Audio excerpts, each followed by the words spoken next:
Welcome to This Week in East Brunswick. Today we head up to Carolier Lanes, where the East Brunswick High School boys and girls varsity bowling teams honored the graduating seniors before a match against rival Colonia. Then we check out the Playhouse 22 production of Amadeus as we speak with the director and show you a special preview of the play. Plus we have information on the upcoming annual Night of Gospel Choirs taking place at the Douglas campus of Rutgers University. Seema Mundra joins us in the studio to talk about Vasudhaiva Kutumbakam, an event sponsored by the Indian American Club raising awareness about sickle cell anemia. Plus we have a special segment of In Our Schools as Beth Warren stops by Churchill Junior High School to speak with students and teachers in the Theater Arts program about an upcoming show at the school. All this and more, so stay with us. This Week in East Brunswick starts now.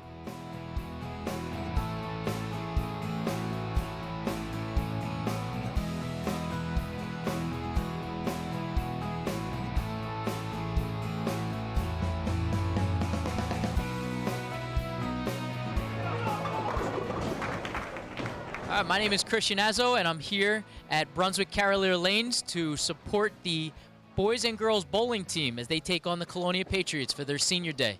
What I have with me today is Allie Torek, one of our co-captains for the bowling team, and I just want to ask her a couple questions about the season. So Allie, can you tell me your favorite memory about being part of the bowling team? My favorite memory is probably just seeing the girls and boys bowling all the time and our great success we had this season and just spending time when making friends with all of them. That's great, and it shows a lot of camaraderie with all your teammates out there. I'd also like to ask you, right now you're showing a lot of success, and you're having a great season so far. What's your anticipated success for the next GMC tournaments coming up?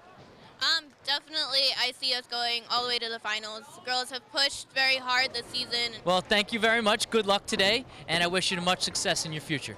I'm here with Ari Gottesman, and I'd just like to ask him, Ari, what's your favorite memory of being part of the bowling team? Like 2 or 3 years ago, a kid on the team named David Kitzman goes to make a really hard split, and as soon as he throws the ball, he walks down 10 lanes in front of other people bowling, just like the alley is his, and just my favorite memory of bowling. Well, it looks like you have a lot of fun here bowling, so I'm sure that was a great memory for you. I'd also like to ask, as one of the captains, how do you feel your team is prepared and ready for the upcoming GMC tournament? Honestly, I see our team getting very far, if not winning. We're definitely better than a lot of teams. There are a few teams like South Brunswick that might give us some trouble, but I think if we really put our minds to it, we can beat them easily and win easily. That's good, and I hope as a captain you keep your team ready for that. Well, thank you, Ari, and good luck. I'm here with Courtney Blank, and I'm going to ask her some of the same questions. So, Courtney, what's your favorite memory of being part of the bowling team? It's definitely, I think, freshman tryouts, because it was just such a great experience to meet everyone, and I made some of my best friends on the team, and it was just a great time we had. It looks like you have a great time out here today, so good luck today. Also, I'd like to ask, how do you think your team is prepared for the upcoming GMC tournament? I think we're going to do well, because we've been working really hard, and if we keep practicing, I think we can definitely make it to the finals and do pretty well, I think. I think your team has a lot of promise, so good luck. All right, I'm here with Danielle Balsamo, and I'd like to ask her a couple questions as well. Danielle, can you tell me your favorite memory about being a bowler? Probably last year we were having fun before we bowled, and it was the first time Coach Spishak ever screamed at us because we were just having a blast and just dancing. No music, just dancing and jumping on each other and just laughing, and we literally got yelled at, but it was the greatest thing ever because we were just, it's like a little family. It's great. Watching you today, it does look like you're a little family, and you do have a ton of fun, so that's good. How do you feel as if your team is prepared for the upcoming tournaments? Definitely up in the competition, definitely. We started our season out strong by tying with our biggest competitor, which was South Brunswick, and we really have come out strong. We've thrown 2,000 combined games. We've thrown constantly beating our high series together, and I'm just excited. That's good. I'm glad you're improving every day as you come out here, and I wish you the best luck in the tournaments. I'm here with Jenabet Chiraboga, one of the other seniors, and I'd like to ask her some of the same questions. Jenabet, what's your favorite bowling memory? Well, my favorite bowling memory, which just happened 2 days ago when I first got my first turkey, which it was my personal goal this year, and I was so proud of myself that I did it. And also, I made my highest game was 157, which is, personally, it is a big deal for me, and I'm very proud of myself. Good. Well, I'm glad you're improving, getting better each day, so that's great. How do you feel as if your team is prepared for the upcoming tournaments? Well, I personally I know a lot of my teammates, and they're very good. So if they do their best and just be having fun, they will do great. I'm pretty sure they will do great. Well, it sounds like you girls have a lot of fun out there, and I wish you the best of luck.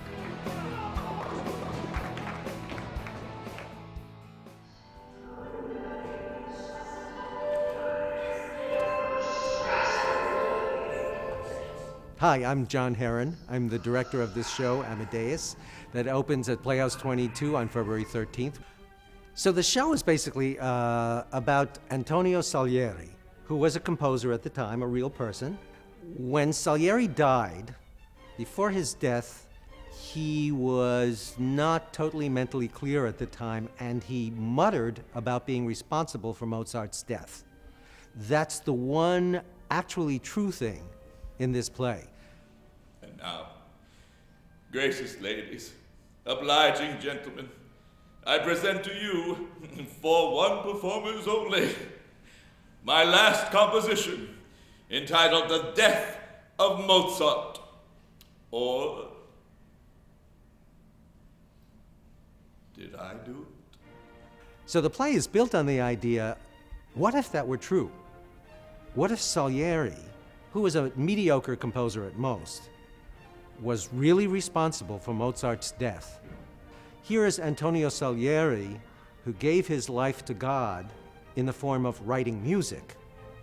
And then suddenly, this young kid named Mozart shows up, and just naturally, all this wonderful music pours out of him. And the first time Salieri hears this music, he realizes how mediocre his music is compared to Mozart's. He's totally outraged by it, and he blames God. And so he decides he's going to get back at God by destroying Mozart. And so basically the whole play is Salieri explaining to the audience and bringing the audience in, telling them, you have no idea what genius is. Here was genius. The rest of us, we're nothing but mediocre. And that's basically what the play is. It's, as I said, it's about the nature of art and music, the nature of divine expression in humanity.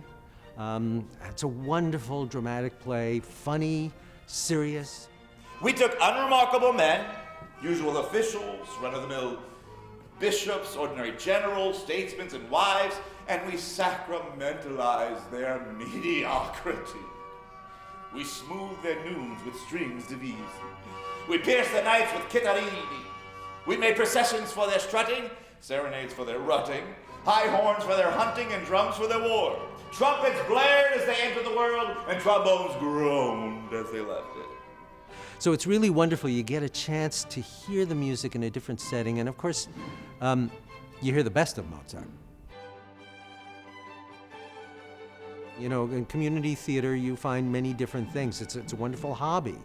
And here we are. I always try to bring it to another level. And I think we've done that together with this wonderful cast and the crew of people from Playhouse 22. We have something really wonderful to offer. An evening of really good theater that's going to move people, that's going to make people laugh, enlighten them, and go out thinking about some really important things. So I would suggest if you're someone who likes theater and wants a real theatrical experience, come in and see this show.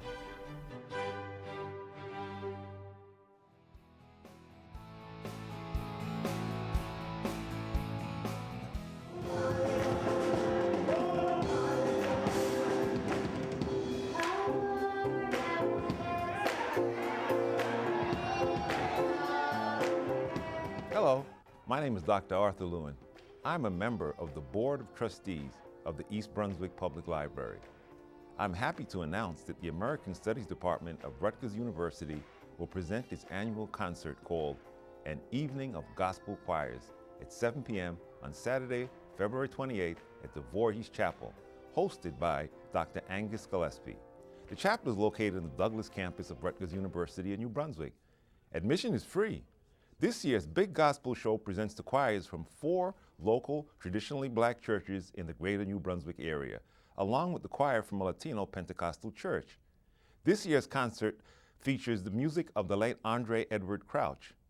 Andre Edward Crouch was an American gospel singer, songwriter, arranger, record producer, and pastor.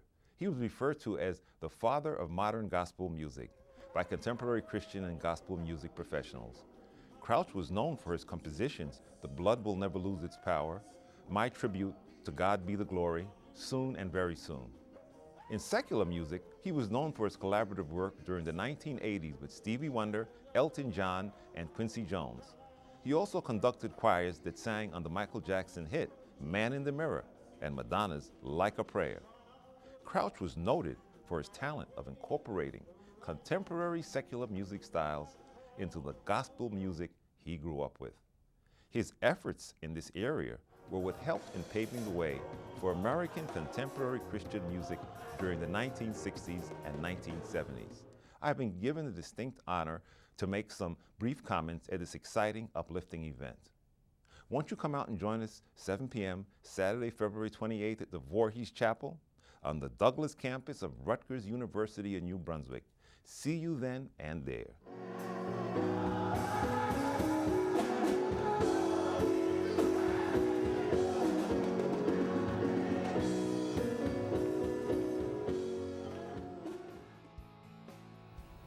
Hello everyone, my name is Seema Mundra and I would like to invite all of you to attend a very special event, Vasudhaiva Kutumbakam, that will be held on Saturday, February 28 at 11:30 a.m. at the Crown of India restaurant in Plainsboro.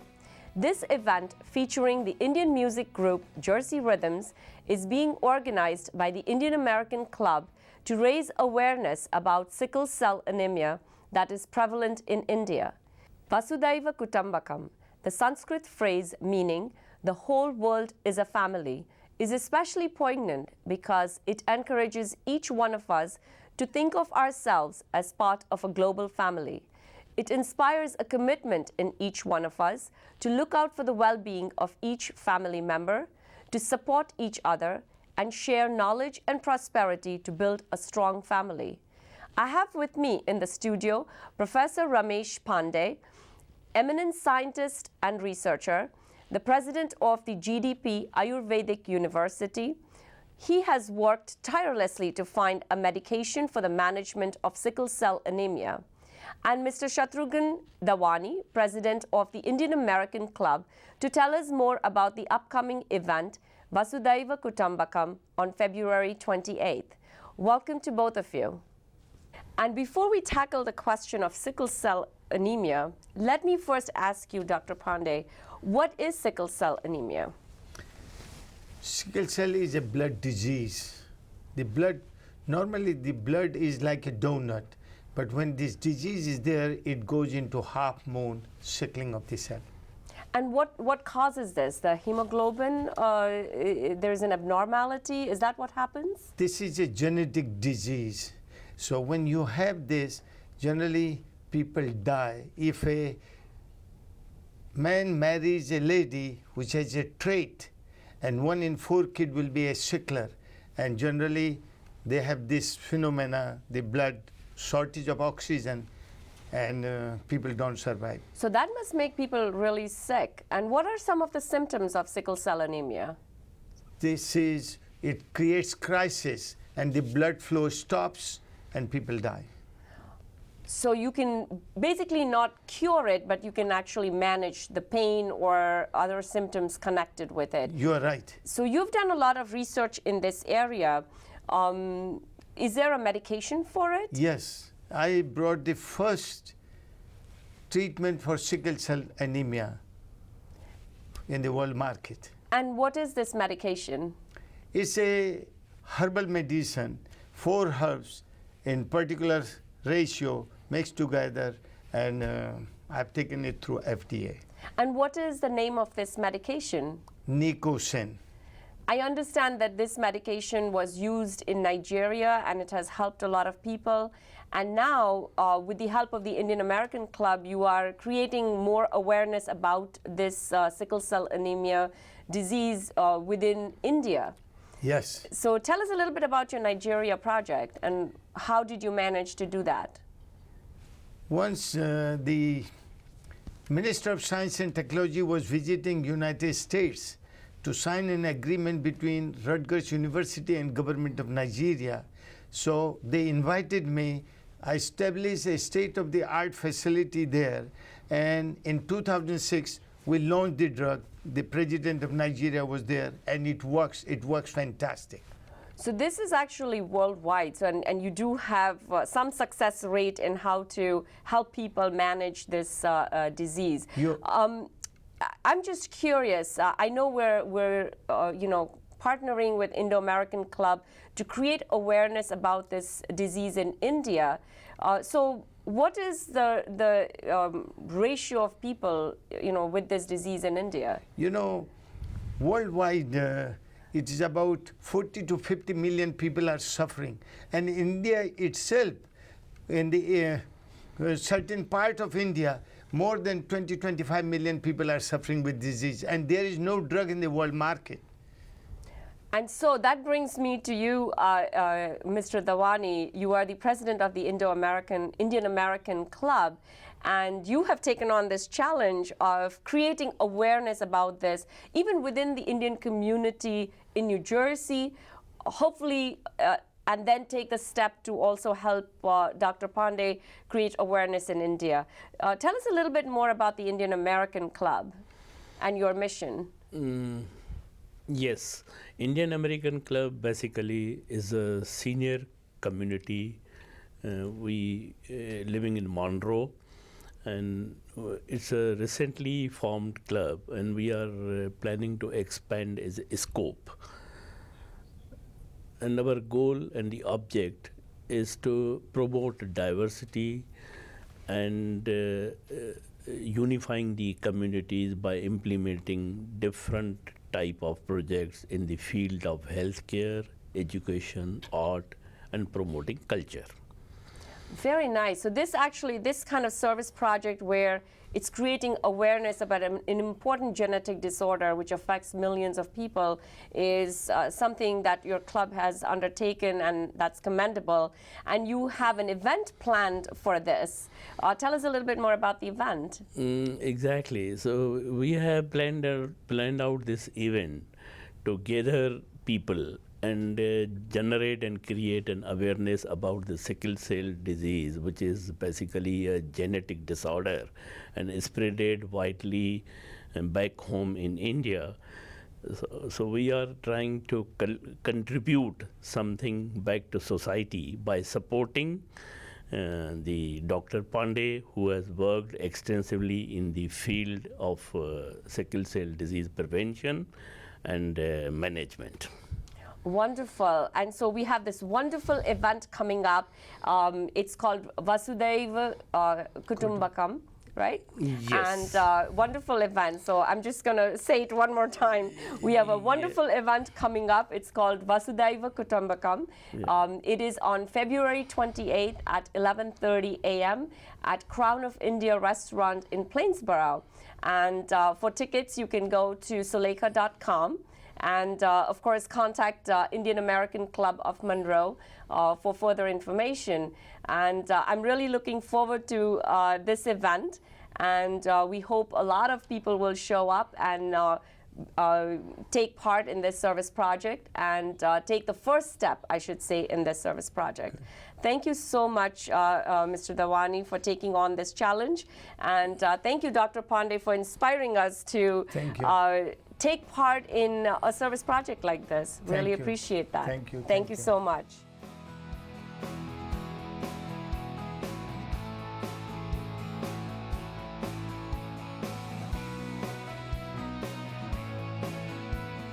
Hey, what's up, East Brunswick? It's Zach Morrison, and with spring being right around the corner, and in light of the Humanities Film Festival starting up at the high school, I want to invite you guys to a screenwriting workshop that I'm holding at the East Brunswick Public Library this coming March 7th from 10 a.m. to 2 p.m. And come on out. My good buddy Tyler Janchek and I are going to be talking about the basics of storytelling, from developing a character to 3-act structure, pretty much anything that you guys need to help get your ideas from the page to the screen. You can find information about the workshop on the East Brunswick Library website, ebpl.org. And if you could just register online at the library website, that would be huge, just to help them and me kind of get an idea of who's coming and how many people we're going to have. But this is going to be so much fun. I've never done a workshop like this before, so I'm really excited. And please bring any ideas that you might have to the table, any story that you kind of want to tell, any character that's in the back of your mind, anything that's scribbled on the inside of a notebook from third period science class. So if you have any questions, please reach out to the library or myself on Facebook or Twitter or email or, I don't know, carrier pigeon. Yeah, this is going to be really cool, and I hope to see all you aspiring filmmakers there. So, yeah, talk to you guys soon. Later. Today in our schools is at Churchill School. I'm here with Lynn Elson, I'm here with John Mark, and I'm here with Rhea. And there are some exciting things going on at Churchill School. Ms. Elson, can you tell us a little bit about what you're doing today? Well, today we're in rehearsal for The Love Doctor. It's a Moliere play. It's a one-act, part of our Night of One Acts. This is the first part, and it's really fun. It's we have the princess over here, and this is our assistant stage manager. Wonderful, thank you. And can you tell us a little bit about the play? Give us a little hint about when we come to see it, what we'll see. It's a comedy, and it's about a king who has a problem because his wife has passed away, and the only person left is his daughter, and she wants to go off and get married, but he can't let that happen, so he's going to pretend he doesn't hear that, and he is going to try to trick them into not getting married, and meanwhile she's trying to trick him into having her get married. So it's a mistaken miscommunication. It's pretty funny. Oh, tragedy, horror! What's wrong? Unhappy father! Dear God, what's wrong? My poor master! What happened to Lucinda? Sorrow, sorrow! What happened? Calamity, calamity! What's wrong? Disaster! What in holy hell is wrong? Is this one of your favorites, or do you know how does this rank about with the others? Oh, I'm loving this one. Just laughing all the time. Great, thank you. And John Mark, can you tell us your role in what's happening here at Churchill? So basically, I kind of run around with the crew. I also do a few of the publicity roles, making sure, like with the set, also with playbill and advertising. So, and I come to every rehearsal and make sure, and I learn a bit more about the play just so I get an idea of what I'm really doing with the ads and the posters. Great, so you're having fun, but you're learning a lot at the same time. That's wonderful, thank you. And Rhea, tell us about your character and what you're doing with the club. Yeah, so I'm the princess, and my name is Lucinda, and I have this strong urge to get married. So in the play, I have to try and trick my father into letting me get married. And my best friend is the maid. Her name is Lisette, and we work together to, figure out how to trick my father. Now cut that out. I'm not a mind reader. Tell me what's wrong and Daddy will try to fix it. What's wrong? Is your bedchamber too drab? Would you like it redecorated? What about that necklace you liked last week? Would you like me to buy it for you? What if Are you enjoying yourself, or is it hard work, or how do you feel about it? Well, I love to act and I love to sing and everything, so this is actually fun for me. I don't feel like this is too hard of a work, so I actually enjoy and I really love coming here after school. So what I heard you say is you enjoy the hard work of being in a play. That's wonderful. What do you expect from me, a song and dance? That would be nice. I'm doing what you said I should, despite the fact I'm tired. Your reason why had best be good, or else I swear you're fired! I've had the pleasure of watching the rehearsals for Love Doctor here at Churchill School, and I've caught up with some of the cast of the show. What role do you play in the show? My first character is Lucrece, the king's niece. And my second character is Dr. Lascast, one of the 4 kooky doctors. Well, that must be hard, remembering 2 characters in your lines. How do you do that? I don't know. It just comes naturally. Oh, we have a natural actress here at Churchill. Great, thank you so much. And can you tell us about your role? I play Dr. Bleeder. It's my bigger role. My other role is Lapidaire, who is a merchant who sells jewelry. And Bleeder is one of the 4 crazy doctors who is, her main tactic is to bleed people. Oh, well, that sounds very interesting. Very, very interesting. I can't wait to see the show. Thank you very much. And how about your character? My first character is also a merchant. I sell like decorations and everything in that category. But my bigger role is called the Quack. So I basically sell a lot of potions. It's a lot of singing and dancing and gymnastics. I actually tried out for the show, considering it wasn't a musical, but then I got the only singing part. So apparently I could sing. Well, I'm happy that you're singing and dancing here at Churchill School. And can you tell us about your character, please? Sure. I play 2 characters. First, I play Mademoiselle Amenti, which is the king's neighbor, and I also play one of these 4 crazy doctors, Dr. Mumble. I would think that it takes a lot of time to practice, come after school, and still get your homework done. Are you enjoying it? I actually do enjoy it because it's like the part of the day where I can just like enjoy myself and kind of like explore some different like activities that I think that I might enjoy. And I think it's important to kind of get out of academics a little bit and go into the arts. And Miss Elson, can you tell us where we can see this play and when? Yes, it's here at Churchill Junior High School, 7 p.m., February 26th and 27th. Great. And how can we get tickets to it? Well, it's wonderful. You just show up. It's $10 and $8 if you have a student ID or faculty ID, staff ID, or if you're a senior, you can also come for $8. Wonderful. Well, thank you very much, and I'll let you get back to practicing.